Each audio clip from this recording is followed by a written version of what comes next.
છેલ્લા 5 વર્ષ પહેલાં બનાસ ડેરીએ બાયો સીએનજી પ્લાન્ટની શરૂઆત કરી। તેમાંથી અત્યારે વ્હીકલોની અંદર સીએનજી ભરાવાનું કામ સતત ચાલુ છે। તેમાંથી આવક પણ મળી રહી છે અને પ્રાકૃતિક ખાતર એ બનાવવાનું કામ પણ કર્યું। ડાયજેસ્ટ સિસ્ટમ દ્વારા કેટલાક બેક્ટેરિયાનું મેળવણ અંદર નાખવાને કારણે જે છાણ છે એમાંથી વેલ્યુ એડિશન થાય છે અને તેમાંથી જમીનને પૂરક તત્વો જે છે એ મલ્ટિપલ મળી જાય છે, જેને કારણે જમીનની હેલ્થ એકદમ સુધરે છે। આપણે ત્યાં જે છાણ હોય છે એ મોટાભાગે ગરમીની અંદર રહેવાને કારણે જે ગોબરની અંદર જે તત્વો છે, પોષક તત્વો જમીન માટેના છે, એમાંથી માત્ર 10% કરતાં પણ ઓછા મળે છે। એ ગરમી અને હવા મળવાને કારણે સુકાઈ જાય છે।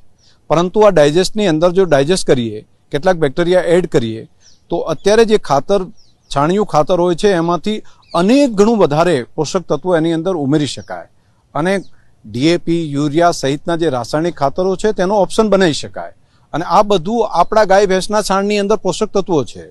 ગૌમૂત્ર અને ગોબર એની અંદર ધરતી માટેના અનેક પોષક તત્વો છે, તો એનો ઉપયોગ કરીને એક સારું ખાતર બનાવી શકાય। બંનેમાં જે સફળતા મળી, અનેક પ્રયોગો કર્યા, એ પછી લાગ્યું કે આ એક સસ્ટેનેબિલિટી માટેનું બહુ મોટું કામ છે અને ખેડૂતોને 1 કિલો ગોબરની અંદર રૂપિયો આપી શકાય। આમ જનરલી જોઈએ છે તો પોટલો જ્યારે સુકાઈ જતો હોય છે ત્યારે લીલો પોટલો 1 કિલોનો હોય, એની કિંમત સુકાય છે ત્યારે 20-22 પૈસાથી વધારે રૂપિયા નથી મળતા। 4-5 હજારની અંદર ટોલું જે જતું હોય છે અને એ જ જો અહીંયા આગળ આવે, છાણને જો ખરીદવામાં આવે તો લગભગ 20-25 હજાર રૂપિયા જેટલી કિંમત એની થઈ શકે। તો હું સમજું છું કે આ એક ખેડૂતની આવક વધારવા માટેનું કામ।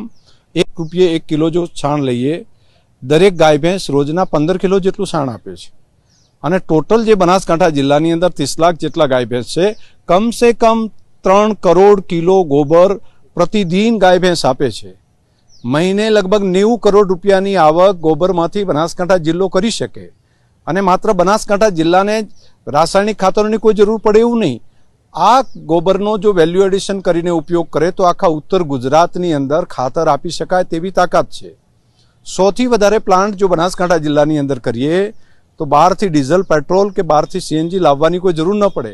આપણા ગાય ભેંસની અંદરના છાણમાં જેટલો મોટા પ્રમાણની અંદર ગેસ છે જે એન્વાયરમેન્ટને બગાડે છે, તેના બદલે એને વ્હીકલની અંદર પૂરી શકાય। તો ભારત દેશને આગળ લાવવો હોય તો એક સસ્ટેનેબલ વ્યવસ્થા, ઇકોનોમી સિસ્ટમ આખી ઊભી કરવી પડે અને દેશના પ્રધાનમંત્રી મોદી સાહેબ જે કહે છે કે આ ગોબર નહીં, ગોબર ધન છે અને આ વેસ્ટ નહીં, આ વેલ્થ છે, તો એ માટેનું કામ અત્યારે શરૂઆતના 5 પ્લાન્ટ થકી અમે કામ કરવા જઈ રહ્યા છીએ। આવનારા સમયમાં વધારે ઓર કામ કરશું। અત્યારે સુઝુકી કંપની એ લગભગ 250 કરોડ જેટલું રોકાણ કરે છે।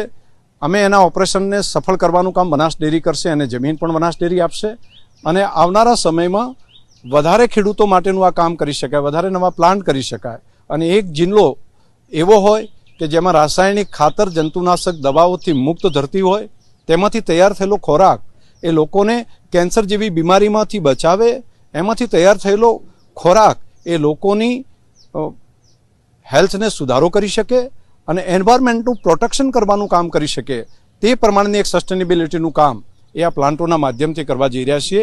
હું માનું છું કે એક ભારત દેશ માટે એક ઐતિહાસિક ક્ષણ કહી શકાય કે જેના માધ્યમથી એક નવી દિશા પકડાઈ છે। જે પ્રમાણે દૂધમાં મોટી ક્રાંતિ થઈ, તે જ પ્રમાણેની મોટી ક્રાંતિ ગોબરના માધ્યમથી ખેડૂતો માટેની થઈ રહી છે, પશુપાલકો માટેની થઈ રહી છે।